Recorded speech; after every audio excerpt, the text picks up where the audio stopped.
प्रणाम। आप लोग के मेरे न्यू ब्लॉग में स्वागत है। आप लोग के बीच मैं एक सुंदर सी झूमर गीत सुना रही हूँ।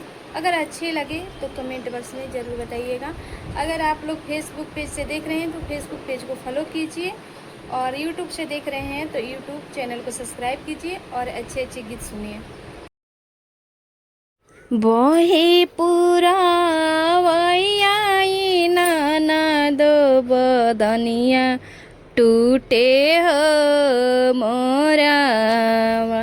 अरे सोइया जी के तोरा ला देहिया दर दिया उठे कामरिया।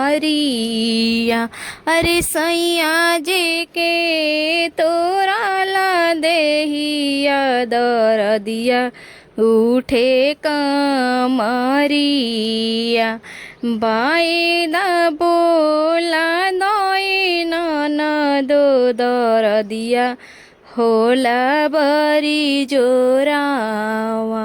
अरे बाई दा बोला दोई नाना दो दर दिया होला बरी जोरावा।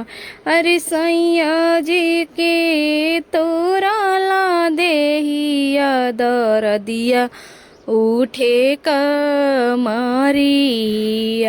अरे सैया जी के तोरा ला देहिया कमरिया उठे दर दिया।